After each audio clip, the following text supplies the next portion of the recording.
I want to be clear, abundantly clear, I guess. Be Look, this whole toxic fandom thing and it being a problem is a complete myth. That doesn't mean that there aren't people that are involved in fandoms that aren't buttholes. There are, for sure. But that can be said about anything. Unfortunately, there's a picture being painted by weirdos who act as if it's some kind of rise in it. And I think it's important to understand, as I talk about all the time, how they operate. And they don't operate on being honest or anything. See, what they do is redefine stuff, okay?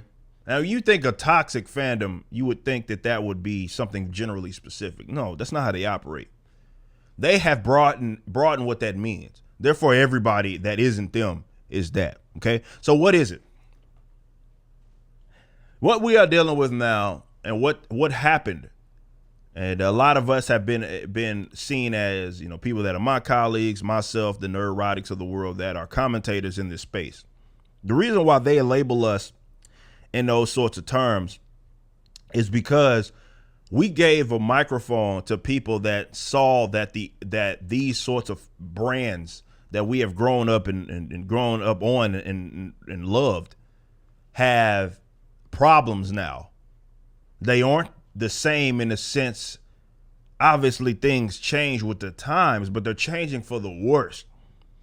And so what happened was guys like myself, the neurotics of the world, gave a microphone to people that were like,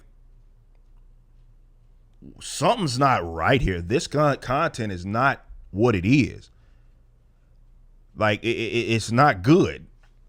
So we criticized it. And we called it for what it was. That to them is toxic. Because unfortunately, we live in this like odd era of people being just lambs, man.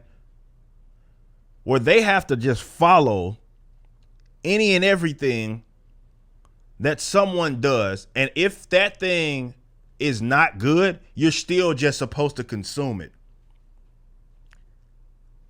So this is why when you criticize something often, it's like, well, it's not meant for you. Never mind, you've been, you know, like if it's a Marvel or DC comic, you've been reading this stuff forever. Never mind all of that. Never mind. But you see what I'm saying?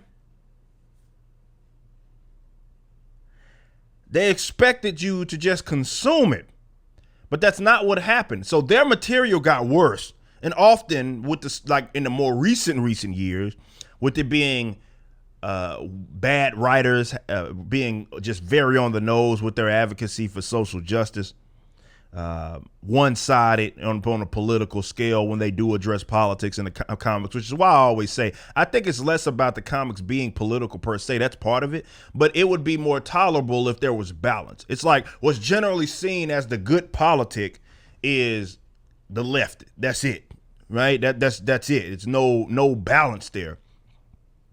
But people saw that problem, saw that the work itself was not as good. The live action depictions aren't as good. So whether it be with the Marvels, the Star Wars, the DCs of the world. And so because people got megaphones to be and got followings. And the reason I think what they don't understand is why did these people get followings? See, they look at it as, in a sense of because they're dishonest and disingenuous hacks. They look at it as, okay, well, these guys are radicalizing other people. And that's not the case. No, it's people are seeing something wrong with it and they are attracted to these guys who are saying something about it. That's it.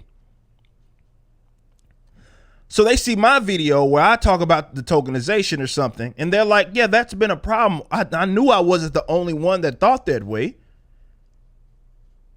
And so we're not part of Access Media. So it's not like we have something to lose, right? It's not like I'm going to get a gig with Marvel. It's not like I'm going to get a gig with DC. That ship sailed a long time ago. So they're like, I'm just giving it to you straight. I have nothing to lose here. And people were attracted to the work because, well, I was putting a spotlight on the problems. It got nothing to do with being toxic. It's just that I'm not a consumer to the point to where I just have to accept what it is that you put out. That's all. And so many of the creators that are in my space are doing the same thing. So it's not toxic. It's just, well, the work isn't good. And that's the thing here, bro. They can't ever see a world in which they are actually not good at what it is that they do. They can never see a world in which they are the bad guys. They can never see that. They can't, that just can't be an option. This is why they reach so much and have to try to paint people as alt-righters or Nazis or something crazy like that. The reason why they have to do that is because they have to try to make you be tied to something so egregious so it legitimizes everything that they're going to do to you or say about you. They cannot fix their mind to believe that they are the ones that are the problem. The content is the problem, right? If the content wasn't lousy, I wouldn't talk about it in the way that I am. And just because other people are seeing the problems and because they find someone that actually has a following, right, that can present it in a way that makes sense, and they like that person's content because we're just calling it out in the access media, it's just, oh, well, look at this, consume, and we're like, no, this is garbage. They have to redefine that as toxic. You see, no matter how often they do that, it doesn't change the fact that their work is the problem. Period. They can sit here and be upset at that all they want. They can be mad. They can not like it. They can try to label people as toxic, but it won't change the fact that if your content wasn't dog crap, we wouldn't be talking about it in the light that we do. So fix the content or don't. I'm just going to keep talking about it. And if you don't fix it. But it doesn't mean that we're being toxic. It just means that we're not mindless, brainless people that feel as if we have to accept everything that they create. We don't have to do that. We're under no requirement to do that. Those of us that have mountains of short and long boxes with this material, that have grown up on this crap, are under no requirement to accept what this bull crap is. It's not nothing like get with the times. No. Why can I accept that there was good work in the 70s, the 80s? I wasn't even alive then. Well, I'm a 90s baby. I wasn't even alive. But I can accept that there's some great work there that is prior to my generation. Why are people looking at your generation and like, which is now, and seeing like, this material is lousy. This movie sucks, or the direction that y'all are going with this trilogy is not any good. You're leading with your social preferences, and it's showing in the books that you create. You're hiring people that have no business writing your material. They're not even familiar with it. Fools writing freaking Scarlet Witch don't even know who Mephisto is. That's why the work is trash. If it's trash, it's what it is. So the toxicity in terms of what they define it as is basically anybody that has something that criticizes it, albeit negatively, meaning that the criticism isn't like saying that it's good. It's more so saying that there's a problem there. That's what they define as toxic. And people that aren't mindlessly consuming it and aren't mindlessly accepting everything. As simple as that. Simple as that. You just watched a clip from my podcast, For Canon's Sake.